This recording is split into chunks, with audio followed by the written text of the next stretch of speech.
Hello, beautiful souls. Welcome back to California Divorce Buddy. Today, we're tackling a really tough but really important topic: how to handle situations involving drugs or alcohol in a divorce or child custody case. Whether you're dealing with your own struggle or it's the other party, I know this is complicated and can bring up a lot of emotions. But remember, you're not alone. And there are steps you can take to protect yourself, your child, and your case. We're going to break down 3 different situations, each with its own unique challenges and solutions. The first is what to do if you're the one using drugs or alcohol. The second and third are what to do if your soon to be ex or child's other parent is. So let's just dive right in. Okay, let's start with what you can do if you are the one struggling with alcohol or drugs. First off, know that addiction is something so many people face, and it takes real strength and courage to recognize the need for change. You might be thinking to yourself, hey, alcohol and certain drugs are legal. I'm within my rights to use them. And yes, that's true.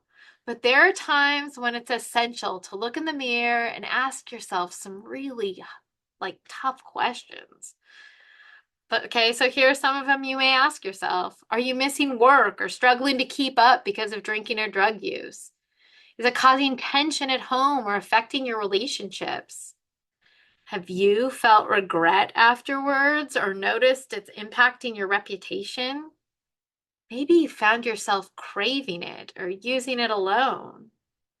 Perhaps there's gaps in your memory from times when you've used or even moments when it's threatened your job. But here, all of those are important, but here's the biggest questions. Are you able to stop entirely? And here's the second. When you do drink or use, is it hard to control the amount? These are tough but important questions, and answering them honestly can be the first step towards making meaningful changes for yourself and your family.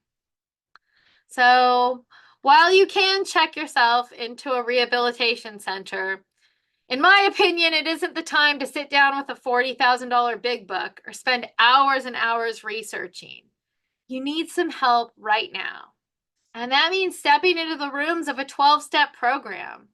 In those rooms, you'll often hear that you need to reach your bottom. Okay, this is a place that's often described as pitiful and incomprehensibly demoralizing. They also say things like, it takes what it takes to get you into those rooms, right? My hope for you is that you're ready, or that you get there before it's too late for you, your child or children, and your case. What I want you to know is that although it's hard to walk into the rooms of Alcoholics Anonymous or any 12-step program, they're supportive and they help you build the kind of foundation you'll need to regain stability in your life and in your relationships with your kids, especially. I want to emphasize this. If you're using, please try not to be around your kids. Even if you feel like you can handle it and you got this thing covered, keep in mind that there's a reason why this is even at play. It's affected your life, and now isn't the time to risk it happening again. The courts look seriously at these things, so your sobriety and your commitment to change can make a huge difference in your divorce or custody situation. If you do go into the rooms of a 12-step program, make sure you keep a record of every meeting you attend. The secretary at the meeting will even sign a sheet you create at home so that you can bring it in to court as proof of changed behavior. So, take it one step at a time, though. Focus on your own well-being first, because that's what's going to ultimately support your children. Remember, you don't have to go through this alone. Now, let's hop to the next situation. Let's talk about what to do if the other parent has a substance issue, but it hasn't reached the point where it's clearly impacting their behavior or your children yet. And yet is the key word here. Because as you probably know, substance issues tend to escalate over time. It may seem under control now, but that doesn't mean it's going to stay that way. So I encourage you to be cautious here. Keep an eye out for any small changes. Maybe they're starting to show up late or seem less reliable with plans. It might not be a major issue yet, but these little signs can hint at potential future problems. This is a real trigger point. Divorce and child custody, it can really trigger people to use more than they had previously. The best way to handle this is to document any small instances as they come up. This doesn't mean that I am asking you to jump to any conclusions, but it's about being prepared. Keep a record of any behaviors or patterns that seem connected to their substance use. Things like missing pickup times, looking disoriented, or even being unavailable for important conversations. If these things do worsen, you'll have the documentation you need to back up your concerns. Staying proactive here isn't just about building a case. It's about protecting you and your kids.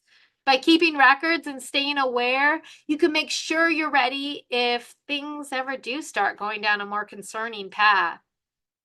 So, all right, now we're going to hop to the last scenario. We're looking at a situation now that can be truly frightening. When the other parent's substance abuse has crossed the line into scary or even abusive territory. If this is the case, again, know that you don't have to go through this alone. This is a time when many of us feel so alone, and you don't have to do it alone.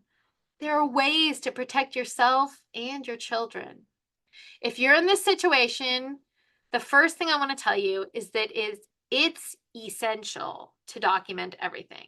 And I'm going to repeat that again. It is essential to document everything. Anytime they act out, show up under the influence, or display concerning behavior, make a record of it.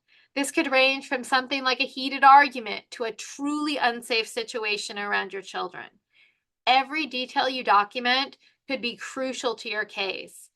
If they attempt anything that endangers your child, okay, so the best interest of the child is always paramount. And if they attempt to do anything that endangers your children, like, God forbid, trying to drive with them while intoxicated, it's serious and it's super unfortunate, but it's a reality, okay? And it's one that you have to address head on. Protecting your children is at the top of the list, and it's unwise to let them ride with someone who's been drinking or using. If the other parent refuses to respect this boundary or causes a scene, don't hesitate to call the local sheriff or police department for a sobriety check. Your priority is your children's safety, even in these tough situations. Next, you might need to look at immediate legal options to protect your family. In the short term, you can withhold your child to keep them safe, just in the short term.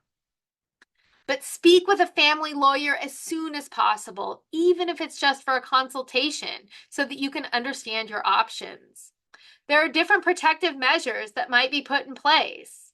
Okay, for example, an injunction prohibiting drinking 8 to 12 hours before and during visitation, requiring the other parent to use a SoberLink device or a breathalyzer at each exchange, setting up supervised visitation, or even making attendance in AA a condition for access to the child. If things are escalating, it may also be worth exploring a domestic violence restraining order to ensure you and your family's safety.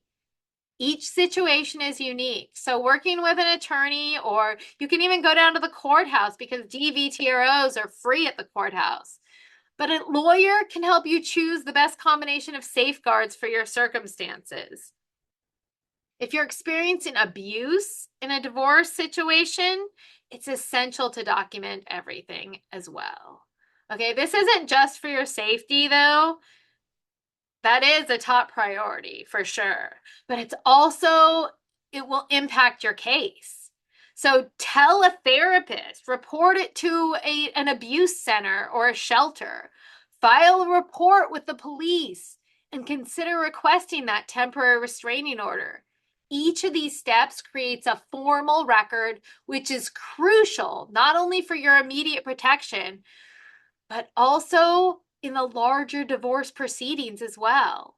Issues like spousal support and other aspects of the case can be influenced by a clear, legitimate record of domestic violence. Above all, though, like I said before, prioritize your safety and don't hesitate to reach out for support. When it comes to support, having a strong system around you is essential as well.